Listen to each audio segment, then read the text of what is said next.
Bonsoir à tous. Nous allons lire la Bible. C'est 1 Samuel.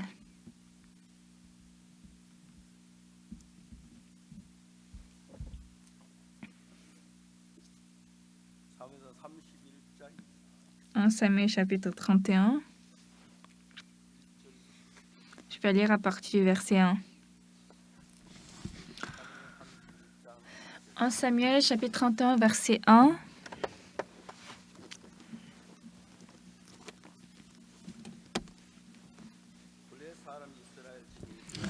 Les Philistins livrèrent bataille à Israël et les hommes d'Israël prirent la fuite devant les Philistins et tombèrent morts sur la montagne de Gilboa. Les Philistins poursuivirent Saül et ses fils et tuèrent Jonathan, Abinadab et Malchishua, fils de Saül. L'effort du combat porta sur Saül, les archers l'atteignirent et le blessèrent grièvement. Saül dit alors à celui qui portait ses armes, « Tire ton épée et m'en transperce, de peur que ces incirconcis ne viennent me percer et me faire subir leurs outrages. » Celui qui portait ses armes ne voulut pas, car il était saisi de crainte, et Saül prit son épée et se jeta dessus.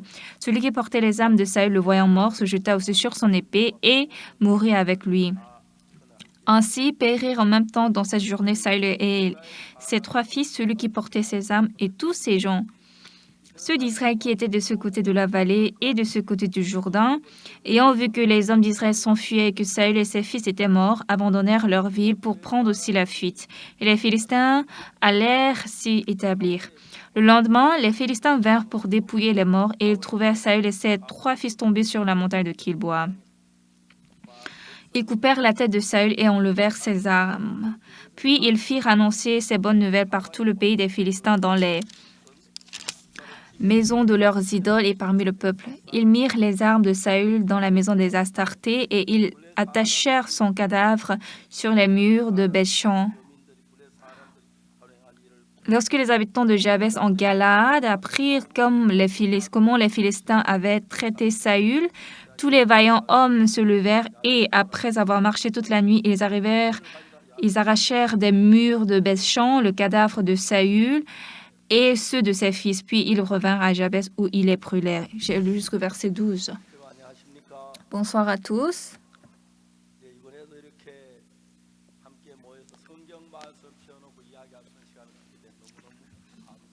Je suis très reconnaissant que cette fois-ci aussi, nous pouvons ouvrir la Bible et partager la parole de Dieu. En réalité, mener la vie de la foi,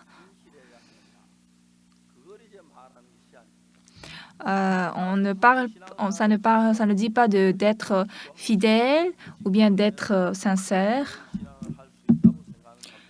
Il y a beaucoup de gens qui pensent si nous faisons de bien et puis nous sommes fidèles, c'est vivre spirituellement. Mais ce que nous dit la Bible,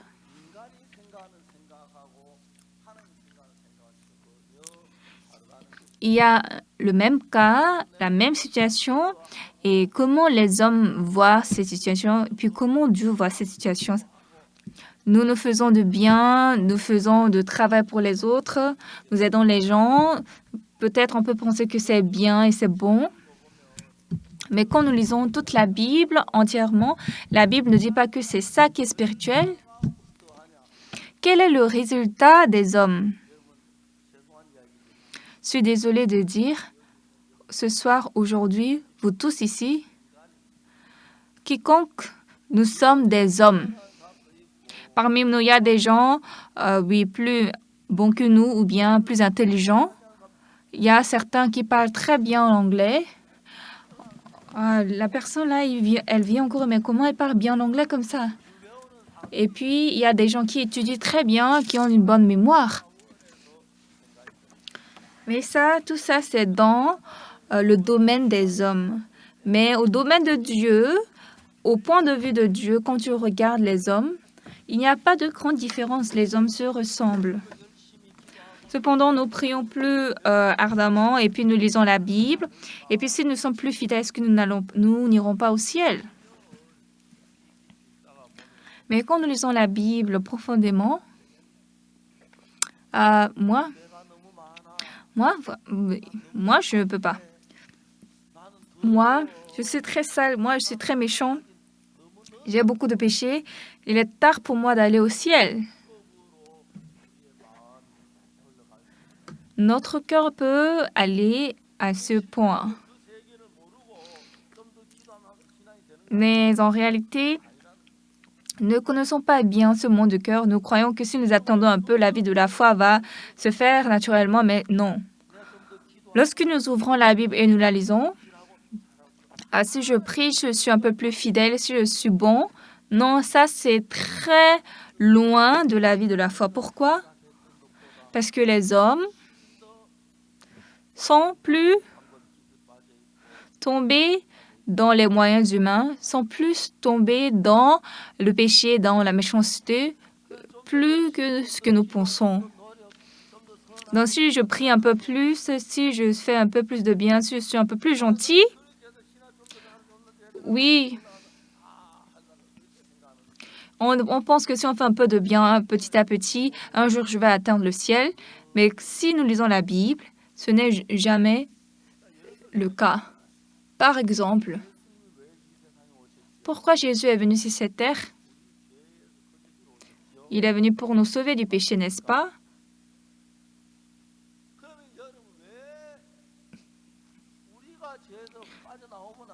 Alors bien aimé, pourquoi nous-mêmes ne pouvons pas sortir du péché? Nous-mêmes ne pouvons pas faire du bien. Nous-mêmes ne pouvons pas prier ardemment. Nous-mêmes ne pouvons pas être fidèles. Si nous prions un peu plus, si nous sommes un peu plus fidèles à Dieu et nous devenons des hommes de bonnes personnes pour aller au ciel, alors Jésus n'avait pas besoin de mourir. Nous pouvons aller au ciel par nous-mêmes. Alors, plus profondément, pourquoi Jésus est mort pour nous? C'est ça.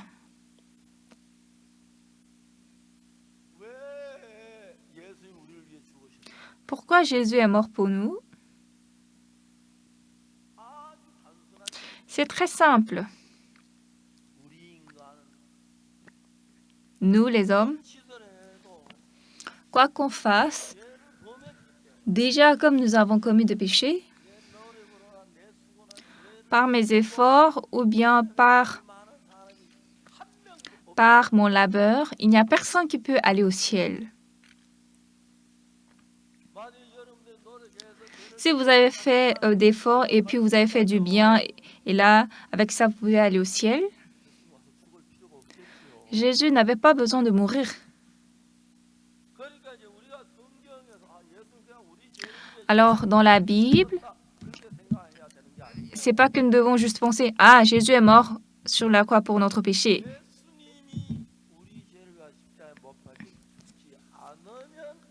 Si Jésus n'était pas mort sur la croix pour nous, nous ne pouvons pas aller au ciel. Autrement dit, si nous faisons un peu plus de bien, un peu plus d'efforts, un peu plus de prière, ça marche? Ça marche? Non, ça ne marche pas. Nous avons prié un peu plus fort. Si nous faisons du bien, pourquoi ça ne va pas aller? Oui, ça ne va pas. C'est pourquoi Jésus est mort. Si sans la mort de Jésus, en faisant de bien et d'efforts et par notre prière, nous pouvons aller au ciel, alors Jésus allait dire, Dieu, moi je ne veux pas mourir, je n'ai pas envie de mourir. Jésus allait dire, les hommes eux-mêmes, ils peuvent faire du bien et eux-mêmes vont aller au ciel. Moi je n'ai pas envie de mourir. Pourquoi je dois faire ça? Peut-être Jésus pourrait dire comme ça. Mais pourquoi Dieu a fait mourir Jésus sur la croix? Parce que, quoique, bien que les hommes fassent d'efforts et ils essaient, ils ne peuvent pas. Cette personne, par exemple, peut être gentille. La personne à côté de vous peut être une bonne personne. Et l'autre peut être encore un peu mieux. Ça peut avoir de petites différences. Mais en l'homme, en humain, il n'y a pas de justice. Cette personne-là, elle est gentille. Cette personne ne s'est pas menti. Elle est très franche. Cette personne, elle est très juste. Non, ça, c'est humain devant Dieu. Je suis désolée, ce soir, le pasteur Soupar, il est en train de parler, il est en train de me reprocher les gens pourquoi je suis venue ici, j'ai pas envie d'écouter. Peut-être vous pouvez penser comme ça, mais moi, je suis pasteur, je dois vous prêcher la parole. Oui, je peux vous donner des compliments, je peux vous dire de bonnes choses, mais ce n'est pas les compliments qui sont importants. Plus précisément, qu'est-ce que Dieu a décidé? Dieu a décidé que Jésus meure sur la croix, n'est-ce pas? Est-ce que c'est vrai? Donc disons que vous êtes Dieu.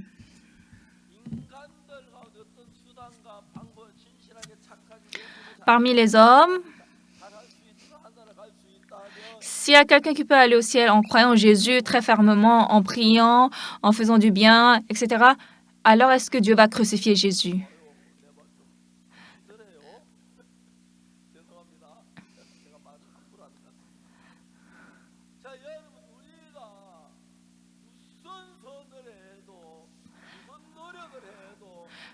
Quel que soit le bien, quel que soit l'effort, quelle que soit notre force, par notre propre force, est-ce qu'il y a quelqu'un qui peut vaincre le péché et aller au ciel? Il n'y en a personne. S'il y en a, pourquoi Jésus va se crucifier, n'est-ce pas? Oui, tu as bien fait. Essaie un peu plus, essaie. Ah oui, tu arrives, là, tu es là. Peut-être comme ça, on va aller au ciel. Mais cela, sur le podium, je suis en train de prêcher le sermon.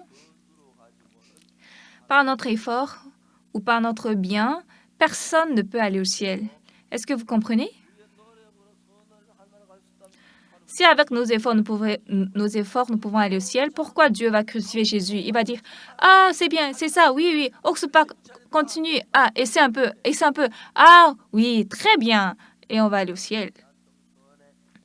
Entre les hommes, nous disons, moi, je suis un peu bon. Moi, je suis sincère, honnête. Ah, moi, je suis différent de cet homme. Moi, j'ai payé beaucoup de dîmes. Non, tout ça, c'est ridicule. Dans l'espace de Dieu, Dieu dit que tous les hommes ne sont que méchanceté. Est-ce que vous avez lu ce verset dans la Bible? N'est que méchanceté. Est-ce qu'en l'homme, il y a de bien? En l'homme, il y a de sainteté? En l'homme, il y a d'honnêteté? Non, certains disent, moi, je suis plus honnête. Moi, je suis plus gentil que cet homme. Oui, c'est possible, mais au standard de Dieu, personne n'est bon. Aujourd'hui, beaucoup de chrétiens, ils se trompent. Ils disent que si je suis un peu plus fidèle, si je donne un peu plus d'offrandes, si j'aide mes prochains, etc., je peux aller au ciel. Pas du tout.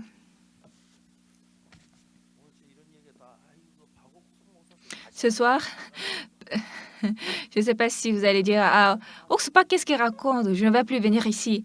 Oui, mais bien que vous pensiez comme ça, en tant que pasteur, je dois vous prêcher ce qui est dans la Bible. Ce que nous devons connaître, je peux être plus élancé de taille que les autres, je peux être plus beau que d'autres, ou je peux être plus gentil qu'une autre. Mais, en tant qu'humain, à atteindre le standard de Dieu, ça vraiment, ça ne concerne pas Dieu. Parce que vous avez fait du bien, vous avez donné d'offrandes, vous avez aidé les gens. Non, pas du tout. La Bible dit que nous sommes en dessous du péché. Amen. Alors, bien-aimés, cette Bible, qu'est-ce qu'elle dit? L'homme, moi, cet homme, Oxupak, il a un peu péché, mais comme il prêche, il prie, il prêche bien, ok, c'est bien. Essaie un peu, et puis tu iras au ciel. Non. Parmi les hommes, personne. Oui, entre nous pouvons penser qu'il y a un peu de différence, mais devant Dieu, rien. Nous sommes tous égaux. Alors, le niveau où l'homme peut être délivré du péché et aller au ciel, ce niveau, si par exemple l'homme a fait du bien, l'homme a essayé et puis il est arrivé jusqu'à ce niveau, mais le ciel est plus haut que ça, est à ce niveau, alors ma prière, mon effort, mes offrandes, mes dîmes, vous ne pouvez même pas atteindre à proximité du ciel. Je veux vous demander une chose. Si sur cette terre, dans ce globe, il y a quelqu'un très gentil, très intelligent, et si cette personne qui est gentille peut aller au ciel, est-ce que Jésus allait mourir sur la croix? Non, il ne va pas mourir. Ah, il y a de bonnes personnes. Pourquoi je vais mourir? Dieu, moi, je ne veux pas mourir. Vous voyez, il y a de bonnes personnes. Les gentils vont aller au ciel. Les méchants n'ont qu'à rester et ils vont aller en enfer. Mais comme l'homme vit dans le monde humain, nous nous comparons aux humains. Mais si nous pouvons regarder Dieu, et lorsque nous allons tenir Dieu à côté de nous, est-ce que je peux me comparer à Dieu? Non.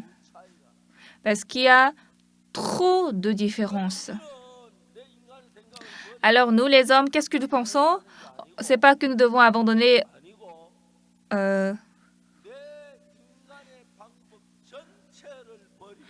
c'est que nous devons abandonner toute notre méthode, l'entièreté de notre méthode, et puis nous devons accepter le sang de Jésus pour aller au ciel. Amen.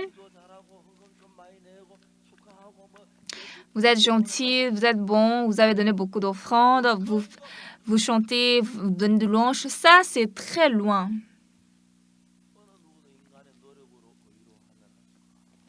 Il n'y a personne qui, par la justice de l'homme, peut aller au ciel. Mais bien aimés, nous, qu'est-ce que nous devons faire pour aller au ciel?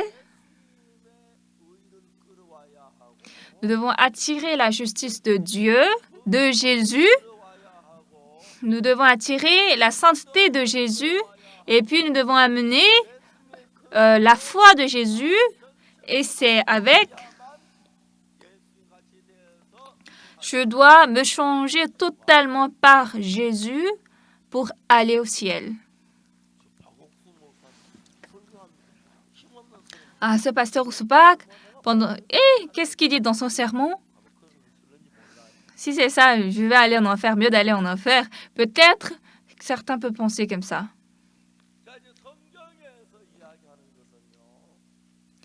Mais ce que dit la Bible,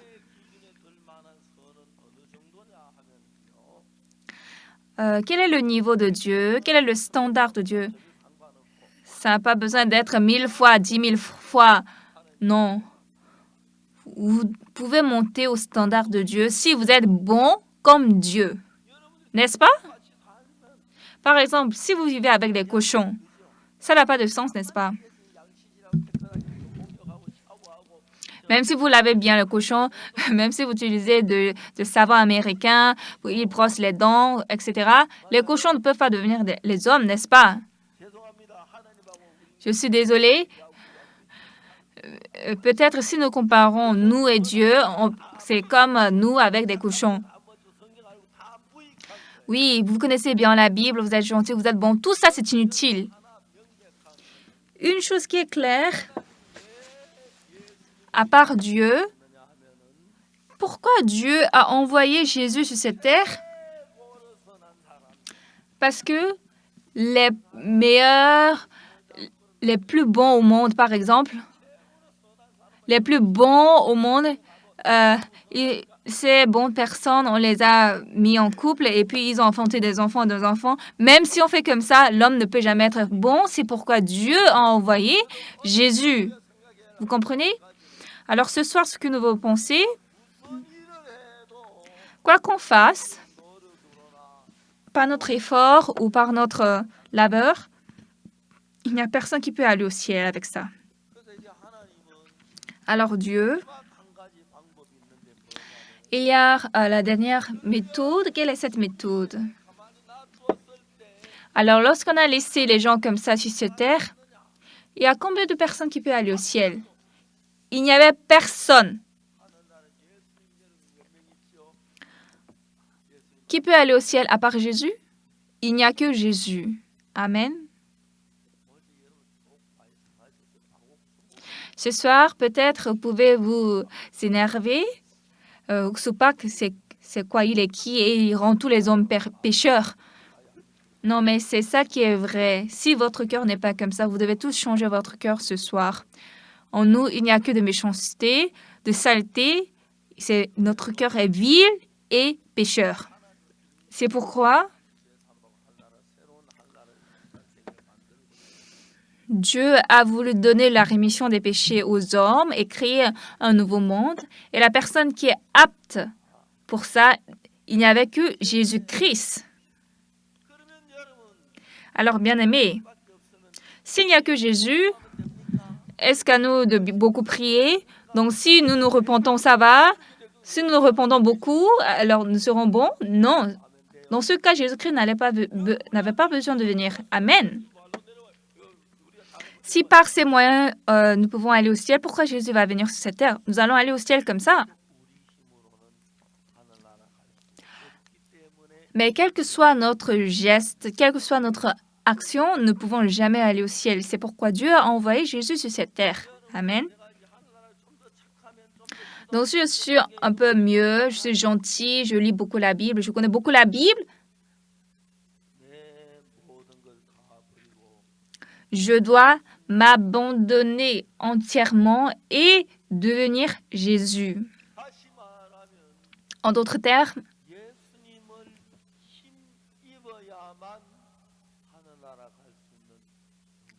je dois m'appuyer sur Jésus pour obtenir la force d'aller au ciel. Amen. Alors à vous, faites du bien, ne mentez pas, ne volez pas. Alors là, vous irez au ciel. Il n'y a aucune Bible qui dit de la sorte. Avec quoi? Avec Jésus-Christ, nous pouvons aller au ciel. Donc, en d'autres termes, comment nous pouvons l'expliquer autrement? Dans ce globe, il y en a plein de gens, mais il n'y a personne qui peut aller au ciel sans Jésus-Christ. C'est la même chose. Amen. Donc, vous pouvez être bon, vous pouvez être gentil, vous faites des jeûnes, vous n'avez pas commis du péché, etc. Non, ça n'a rien à voir avec ça. Il n'y a que le sang de Jésus qui lave mes péchés. Vous connaissez cette chanson? Donc, dans cette chanson, à part le sang de Jésus, est-ce qu'il y a un moyen à effacer notre péché? Il n'y en a pas. Ah, ce soir-là, je ne devais pas revenir ici. Je voulais un peu quand même faire d'efforts et Pasteur Tupac est en train de raconter d'autres choses. Alors, qu'est-ce que je vais faire? Je vais aller en enfer, c'est ça? Bien-aimé, moi, quand j'étais petit, je suis grandi à Gyeongsangdo. Il y avait Seonsan au-dessus de Daegu. C'était dans la région de Gyeongbuk. Je suis née en 1944. C'est comme si je suis née hier, mais déjà j'ai 80 ans. Ce chiffre 80, ça n'entre pas dans mon cœur.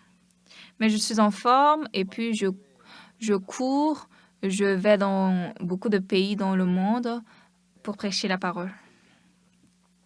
Mais ce que je prêche là-bas, aujourd'hui les pasteurs, ils disent « faites du bien, priez ». Alors là, ils parlent comme si par ça, nous pouvons aller au ciel. Si nous sommes fidèles, gentils et nous prions beaucoup, nous ne pouvons jamais aller au ciel avec ça. Pour aller au ciel, il faut se nier et puis accepter Jésus-Christ dans mon cœur qui peut m'amener au ciel. Et ça, c'est Jésus qui doit faire, c'est pas moi qui peux faire. Parce que au ciel, seul Jésus peut y aller. Je lis beaucoup la Bible, je ne commets pas de péché, je me repens, je prie. Non, on ne peut jamais aller au ciel avec ça. si on pouvait le faire, déjà au passé, beaucoup de gens auraient allé au ciel. Moi, quand j'étais petit, j'ai lu la Bible. J'ai lu Matthieu, Marc, Luc, Jean. J'ai lu une fois l'Ancien et le Nouveau Testament, je n'ai pas compris. Deuxième fois, je ne comprends pas. Mais troisième fois, quatrième fois, 10e fois, 20 fois, 30, 40. Et quand je suis arrivée à 100 fois la lecture de la Bible, les paroles de la Bible ont commencé par pénétrer mon cœur. Mais un jour, j'ai lu le livre de Lévitique. Lévitique, c'est l'Ancien Testament ou le Nouveau Testament. Très bien. Lévitique. Dans l'Ancien Testament, il y a Genèse, ensuite Exode. Troisièmement, c'est quoi? C'est Lévitique. J'ai juste lu Genèse, Exode, Lévitique, Nombre, Deutéronome. Mais un jour, j'ai lu Lévitique. J'ai lu Lévitique chapitre 4. Combien? Nous allons chercher Lévitique chapitre 4.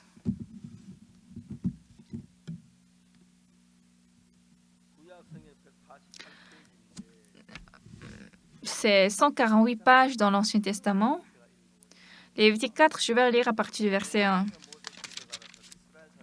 L'Éternel parla à Moïse et dit, « Parle aux enfants d'Israël et dit, lorsque quelqu'un péchera involontairement contre l'un des commandements de l'Éternel, en faisant des choses qui ne doivent point se faire, si c'est le sacrificateur ayant reçu l'onction qui a péché, et s'il y a une chose très étonnante, les pasteurs disent, si vous vous repentez, votre péché sera lavé. Mais bien aimé, ici, il y a le moyen de l'expiation du péché. Ah, il y avait une telle parole. Il y a la méthode pour effacer notre péché. Tout d'abord, quand le sacrificateur a péché, comment laver son péché? Ensuite, lorsque toute l'assemblée d'Israël a péché, comment laver son péché? Lorsque les chefs de tribus ont péché, comment laver leur péché? Lorsque quelqu'un du peuple a péché, comment laver son péché? Toutes ces méthodes sont bien décrites dans Lévitique. Mais quand j'allais à l'église, ce que j'ai appris, j'ai écouté, si vous vous repentez, vos péchés seront effacés. Mais ça, c'est un mensonge. Notre péché n'est effaçable par la repentance. Dans la Bible, il est dit, repentez-vous et recevez le pardon des péchés. Si vous cherchez, vous allez trouver. Repentez-vous et recevez le pardon des péchés. Ça veut dire quoi? Ça veut dire, si vous repentez, vos péchés seront pardonnés. C'est ça? Non, c'est pas ça. La repentance, c'est la repentance. Et puis, le pardon des péchés, l'expiation du péché, c'est à part. Donc, après la repentance, vous pouvez recevoir le pardon des péchés. Mais ce n'est pas la repentance qui va laver votre péché. Est-ce vrai? Oui.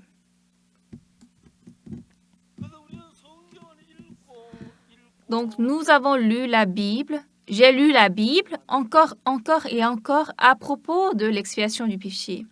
Moi, j'avais beaucoup de péchés. Quand j'étais petit, comme en ce temps on avait faim, en automne, lorsque les pommes mûrissaient, lorsque les plaquemines mûrissaient, avec mes amis, on allait dans les plantations des autres personnes et puis on cueillait des pommes, des fruits. Malgré que j'allais à l'église, j'avais beaucoup de péchés.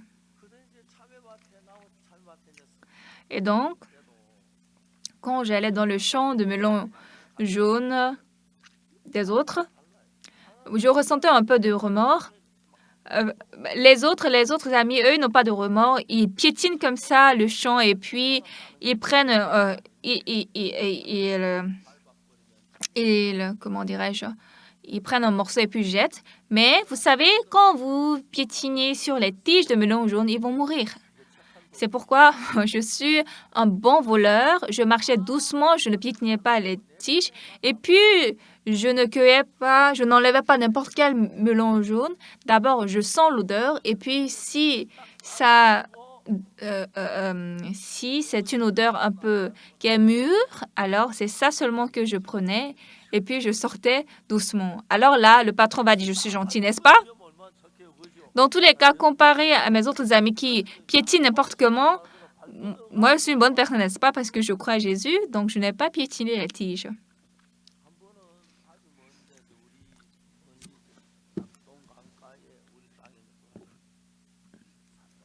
Une fois, nous sommes allés très loin à la rivière Nakdong. Et en fait, nous sommes allés cueillir des arachides là-bas. On a cueilli des arachides. Et puis, arrivé à la maison, mon père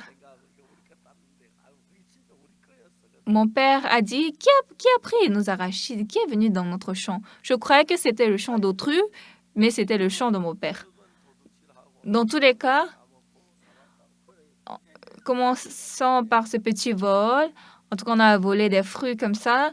Et donc, j'avais de remords dans mon cœur parce que j'allais à l'église. Le pasteur dit que par la repentance, nous pouvons laver notre péché. Mais quand nous lisons la Bible, il n'y a aucune parole qui le dit. On dit dans la Bible, repentez-vous et recevez le pardon des péchés. C'est ce que la Bible dit. Donc, si la repentance peut laver les péchés, alors la Bible allait dire repentez-vous. Point. Pourquoi la Bible va dire repentez-vous et recevez le pardon des péchés?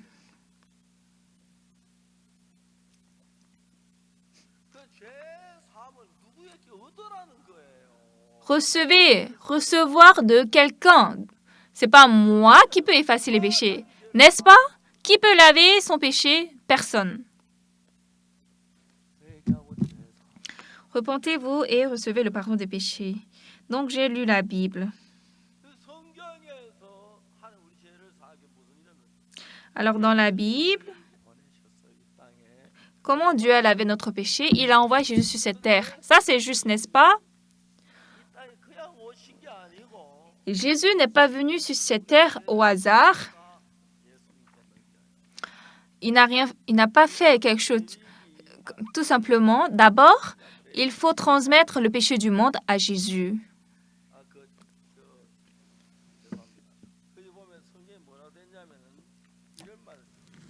Dans la Bible, il y a cette parole.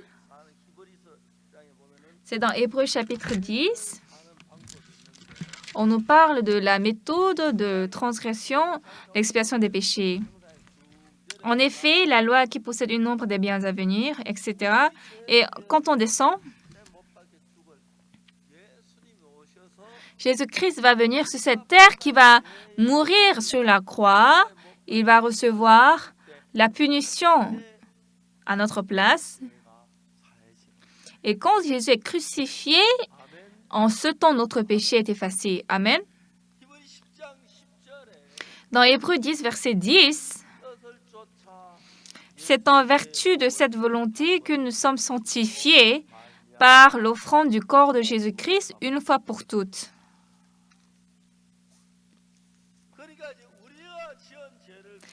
C'est-à-dire que les péchés que nous avons commis, comme par notre force, nous ne pouvons pas laver notre péché. Nous, d'origine, nous sommes pécheurs.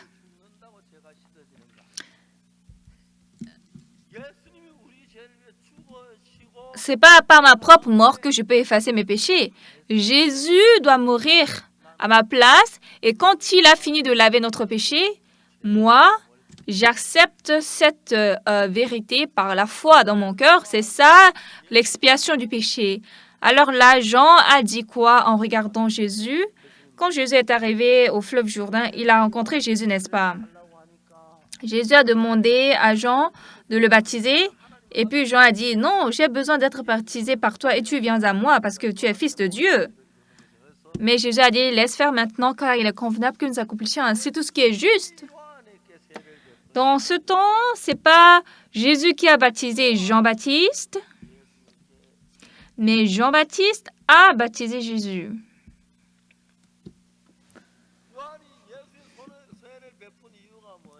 Pourquoi Jean a baptisé Jésus?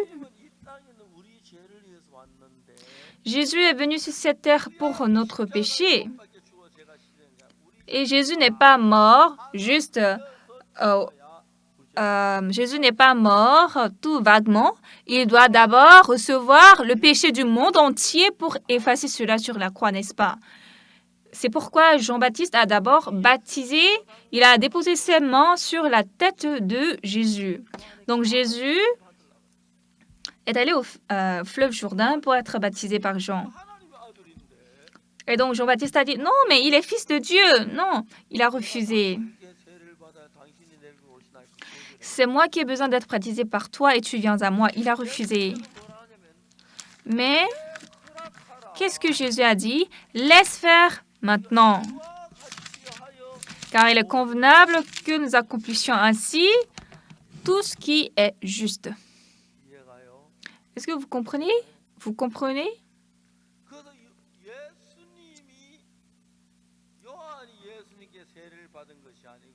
Donc, ce n'est pas Jean qui est baptisé par Jésus, mais c'est Jésus qui est baptisé par Jean.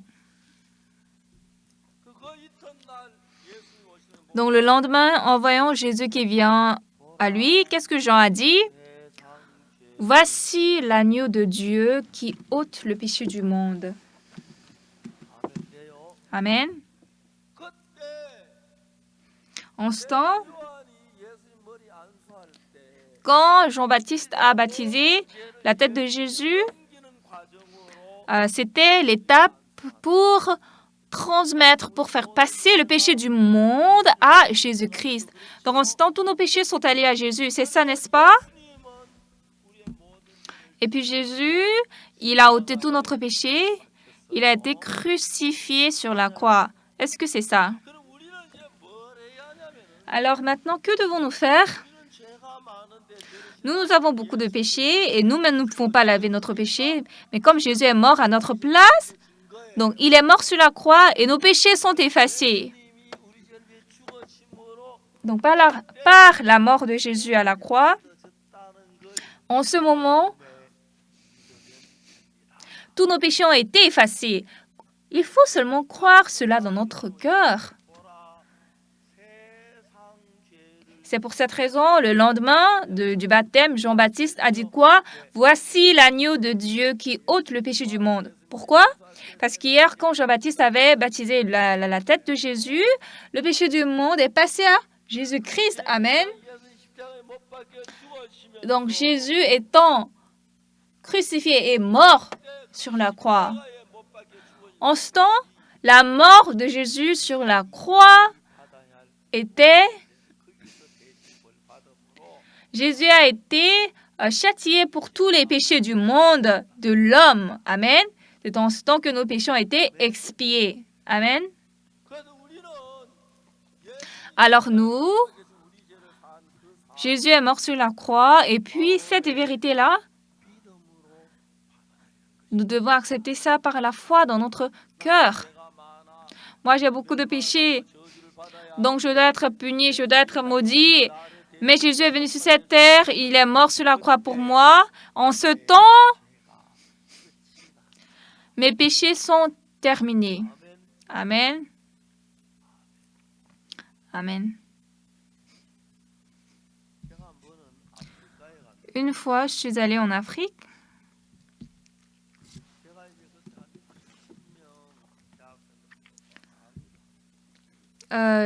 On faisait la conférence devant environ 2000 étudiants. La première dame est arrivée à notre conférence. Elle est la première dame du président John Atamis. Moi, je venais de descendre du vol et puis je n'avais même pas le temps de m'échanger. Comme ça, je suis directement montée sur le podium, j'ai prêché la parole. Et à la fin de la parole, la première dame s'est approchée à moi. Donc, je voulais me doucher et puis m'échanger, mais la première dame était là. Donc, je devais parler avec elle. Donc, on s'est discuté. Qu'est-ce que la première dame m'a dit, pasteur? Le président est actuellement sérieusement malade. Pasteur, est-ce que demain matin, vous pouvez prier pour notre président? J'ai dit ah oui.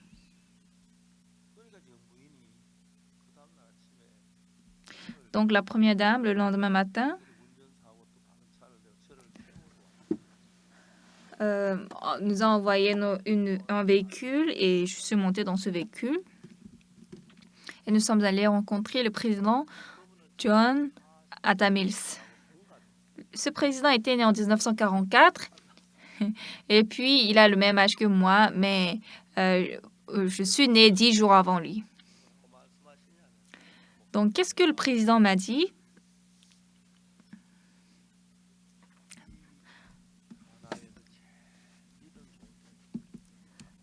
Pasteur, je suis connu comme le président le plus fidèle au Ghana.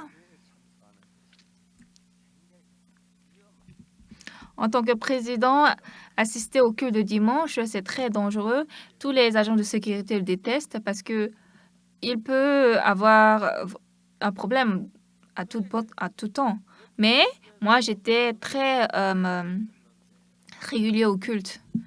Mais le président est tombé malade, il a attrapé une maladie et il ne guérit pas. Et puis le président m'a dit, pasteur, ce matin quand je me suis réveillée, qu'est-ce que j'ai pensé? J'ai calculé combien de temps je pourrais vivre plus. Si je vis beaucoup, je vais vivre 5 jours ou 3 jours. Bien qu'il est président et il ne peut que vivre 6 jours, il va vouloir aller au ciel et non en enfer, n'est-ce pas? Mais ensuite, le pasteur m'a dit,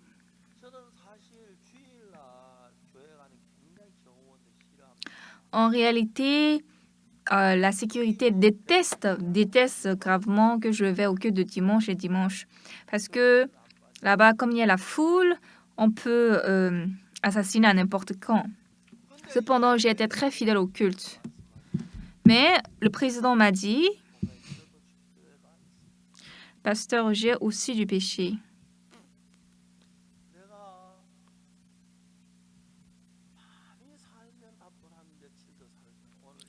Si je vis longtemps, peut-être je vais vivre quelques jours, je peux même mourir aujourd'hui. Mais mon souci, c'est que j'ai de péché. Son Excellence, comment vous avez su que vous avez de péché? Ne suis-je pas pécheur parce que j'ai commis de péché? Non. Il était choqué.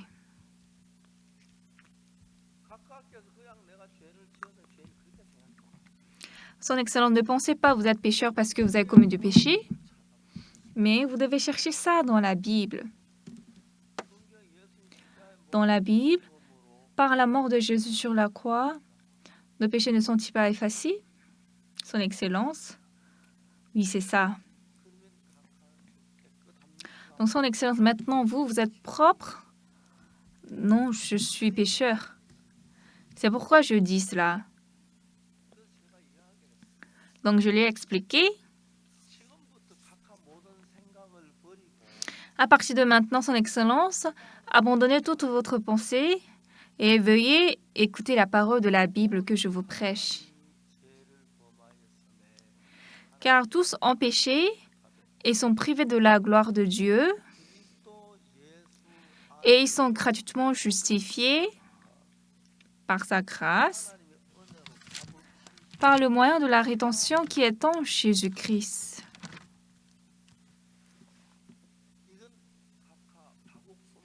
Son Excellence, ça, c'est pas le sermon du pasteur Uksupak, mais c'est la parole de Dieu. Dieu a dit, car tous ont péché et sont privés de la gloire de Dieu, et ils sont gratuitement justifiés par sa grâce, par le moyen de la rédemption qui est en Jésus-Christ. Son Excellence, on va lire la Bible. La Bible,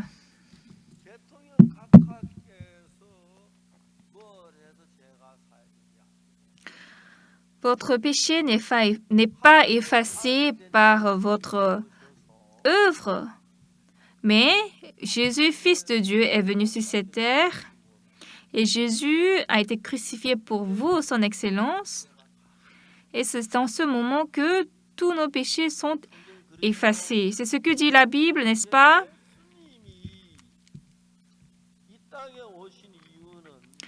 Dans la Bible, Jésus est venu sur cette terre. Il est venu pour notre péché. Donc, il n'a pas laissé notre péché comme ça. Mais Jésus a porté tout. Jésus a porté tout le fardeau de notre péché. Et puis, il a ôté le péché que nous devons porter. Bien-aimés, aujourd'hui, j'ai prêché jusqu'ici. Est-ce que vous comprenez tous? Donc, je vais un peu arranger. Nous avons péché. Mais il n'y a pas de moyen pour effacer notre péché. C'est pourquoi Dieu a envoyé Jésus. Et si Jésus est mort pour tout notre péché, alors là, est-ce que nos péchés sont effacés ou pas? La mort de Jésus en versant son sang sur la croix a lavé notre péché.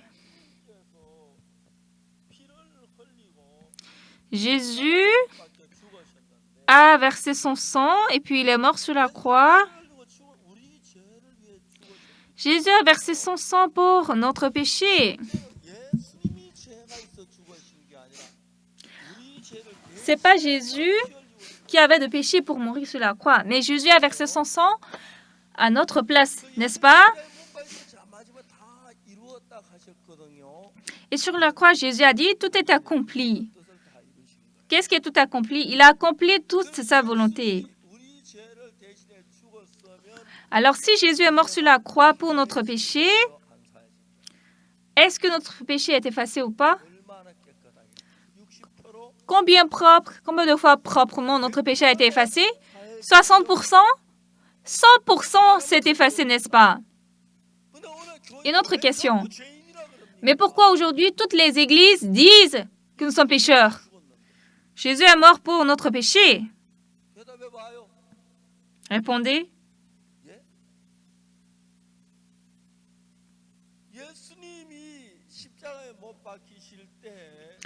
Lorsque Jésus est mort sur la croix, il est mort pour notre péché. Et puis, il a été châtié à notre place. Est-ce que c'est vrai? Alors, si Jésus a été châtié pour tout notre péché est fini ou pas? C'est fini.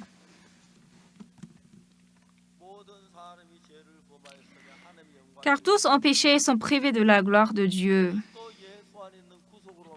Et ils sont gratuitement justifiés par sa grâce, par le moyen de la rédemption qui est en Jésus-Christ. Nous allons lire. Car tous ont péché et sont privés de la gloire de Dieu, n'est-ce pas? Ensuite, est-ce que vous voyez bien? Lisons ensemble. Et ils sont gratuitement justifiés par sa grâce, par le moyen de la rédemption qui est en Jésus-Christ.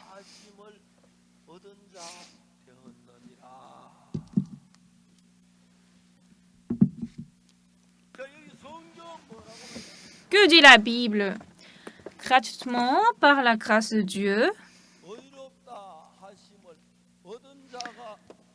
Ils sont gratuitement justifiés. C'est ce que la Bible dit. Est-ce que c'est vrai?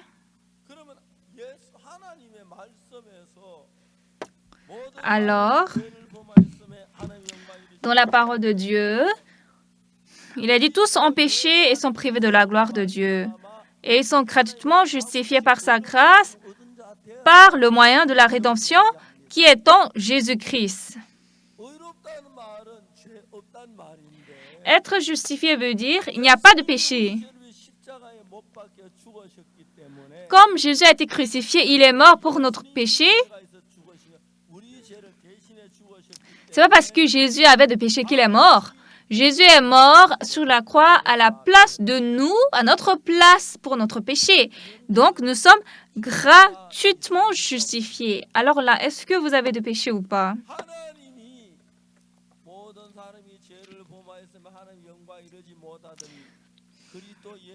Dieu a dit, car tous ont péché sont privés de la gloire de Dieu et sont gratuitement justifiés par sa grâce par le moyen de la rédemption qui est en Jésus-Christ.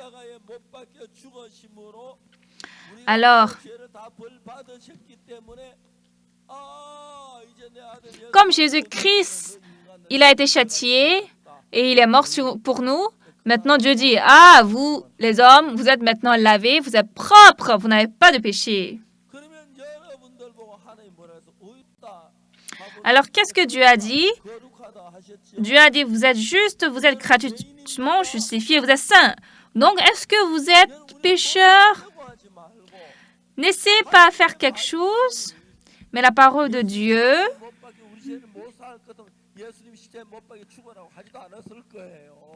si Jésus-Christ, si nous-mêmes nous pouvons laver notre péché, alors Dieu ne va pas dire à Jésus de mourir sur la croix. Mais comme Jésus est mort sur la croix et il a lavé notre péché, ah, pourquoi Jésus est mort sur la croix? Ah, c'est parce qu'il a lavé notre péché. Ah, maintenant Jésus a lavé mes péchés. Donc moi, je suis juste, je suis saint.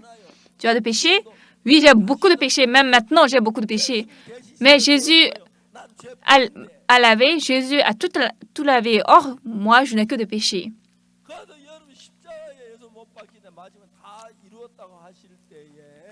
Alors, quand Jésus a dit sur la croix, quand il a fini de laver, il a dit, tout est accompli.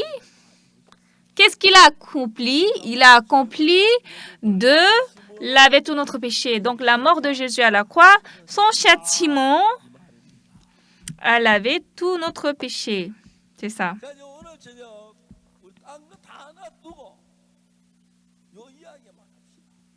Donc, aujourd'hui, laissons toutes choses de côté. Dieu nous a envoyé Jésus-Christ. En fait, on avait beaucoup de péchés, mais nous-mêmes, on ne pouvait pas effacer le péché. Donc, Dieu a dit, il n'y a pas de choix chez les hommes. Il a envoyé Jésus. Jésus est mort à notre place. Il a été châtié, n'est-ce pas? Donc, moi, quand j'allais au cours primaire,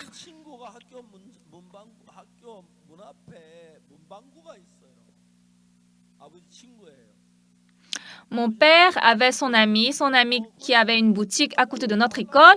Et puis, j'ai dit à mon père, papa, il n'y a pas de cahier, je dois acheter. Il a dit, donc, il faut aller demander à mon ami. Donc, je dis, monsieur, bonjour, ça va? Mon papa a dit de prendre un cahier. D'accord, tiens, choisis ce que tu veux. Qu'est-ce que tu veux? Et puis, je choisis. Il me dit, c'est 500 won. Je dis, d'accord. Et puis, j'amène le cahier. Il ne me dit pas d'autre chose. Le lendemain, mon père, quand il va au dehors, il demande, il dit, ah, mon fils avait pris le cahier, n'est-ce pas? Oui. C'était combien? 500 won. Et il donne.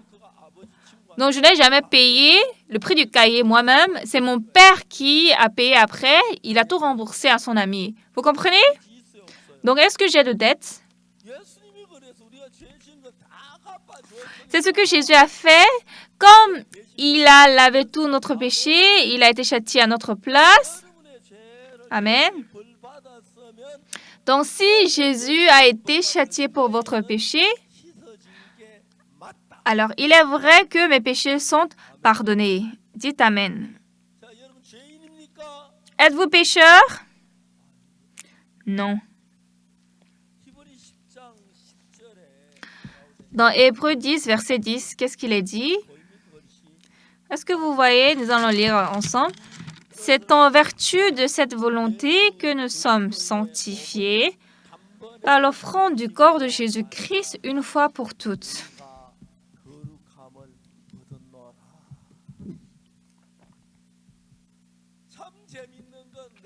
Ce qui est très intéressant, je suis sanctifié, je suis justifié, non pas par mes efforts, ma propre sainteté, la prière ou mon zèle, mais c'est parce que Jésus-Christ s'est donné, il s'est donné sur la croix, il est mort. Et puis la Bible dit nous sommes justifiés. Ce Hébreux 10, verset 10, la Bible dit quoi? La Bible dit nous sommes justes ou pécheurs.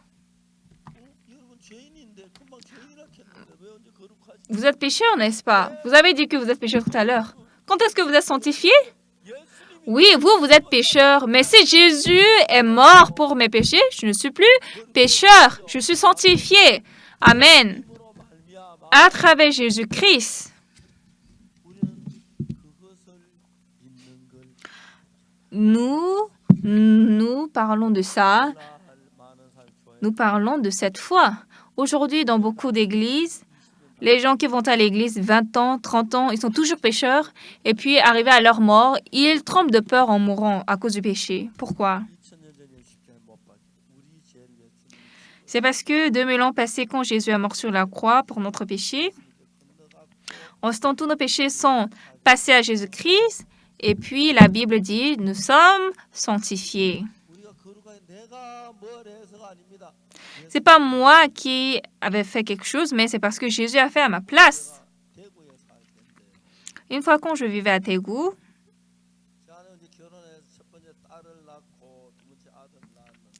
je me suis mariée à ma femme et puis ma femme a premièrement enfanté une fille, ensuite un fils. Un jour, on devait aller à Busan.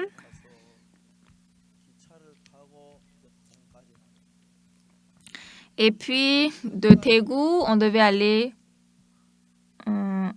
prendre des taxis. Donc, moi, ma femme, ma fille, avec mon fils, les 4, on allait. J'ai demandé au conducteur de taxi, monsieur, d'ici jusqu'à l'est de Daegu, à la station, ça va coûter combien? Il a dit 1200 won. Ah bon, c'est bien.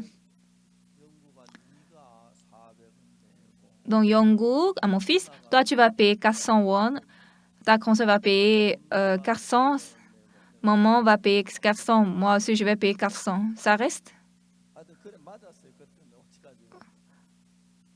Est-ce que... En tout cas, on a calculé comme ça. J'ai dit, nous allons payer à 4. En ce temps, mon fils, il était au primaire et puis il a dit, non, papa, c'est toi qui vas payer.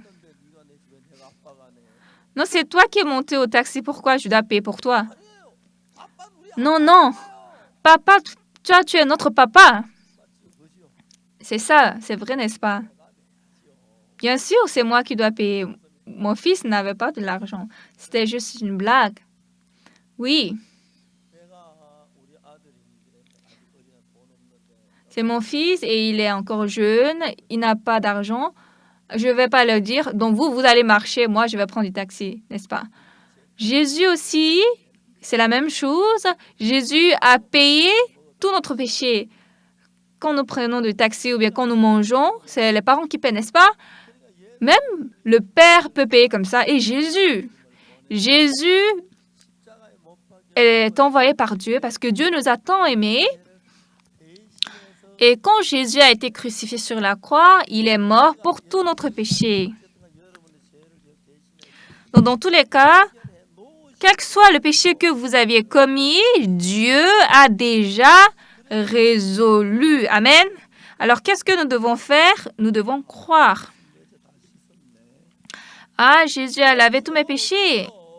Alors donc, je n'ai pas de péché, n'est-ce pas? Ah, moi, je suis propre. Ah, moi, je peux aller au ciel. Et puis si je pêche encore? Mais ce que vous péchez encore, Jésus-Christ doit charger de ça, n'est-ce pas? Parce que nous n'avons pas de moyens. Donc Jésus-Christ, il s'est chargé, il est responsable, il a lavé notre péché. Donc parmi nous, personne, tout le monde, amen. Donc nous devons laisser notre pensée, car tous sans péché sont privés de la gloire de Dieu et ils sont gratuitement justifiés par sa grâce, par le moyen de la rédemption qui est en Jésus-Christ. Nous sentons que nous sommes pécheurs, mais la Bible dit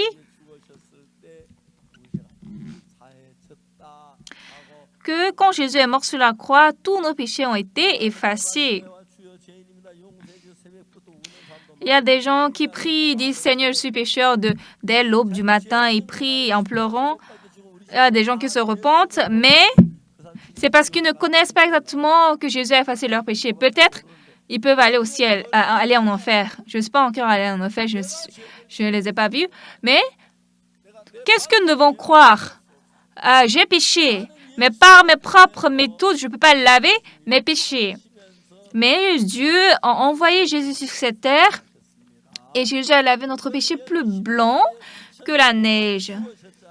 Alors, comme Jésus est mort sur la croix il y a 2000 ans, en ce temps, il a effacé nos péchés éternellement. Amen.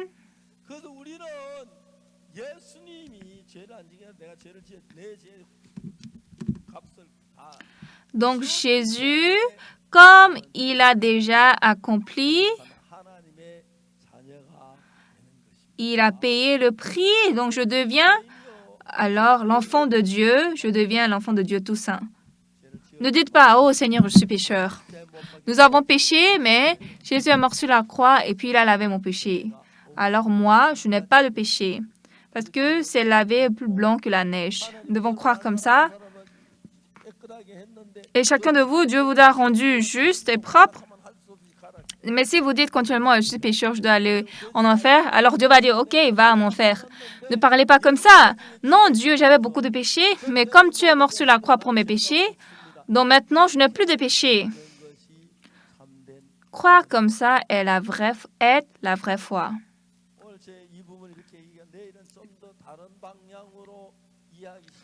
Donc demain, je vais vous parler par d'autres moyens pour vous expliquer plus facilement. Donc, vous allez participer ce soir ici au séminaire.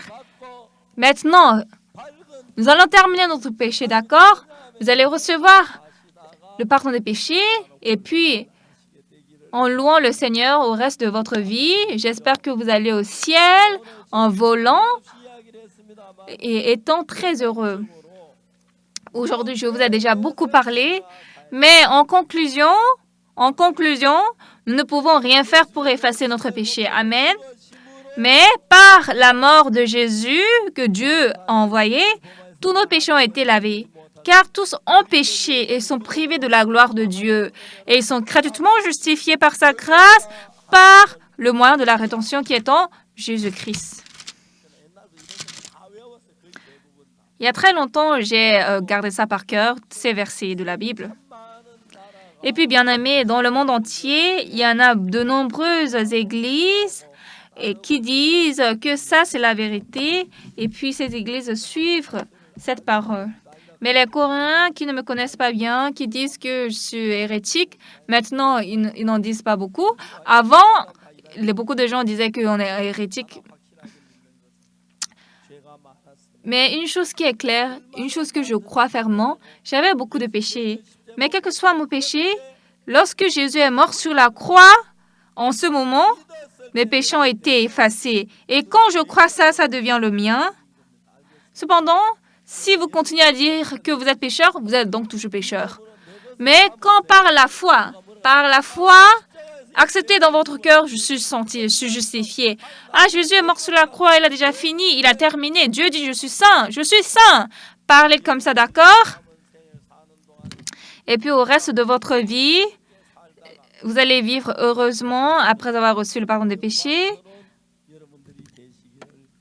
Et vous allez bientôt vous tenir devant Dieu. J'espère que vous deveniez des gens glorieux comme ça. Moi, je traverse le monde entier et puis je suis spécialiste en ce serment. Donc, chers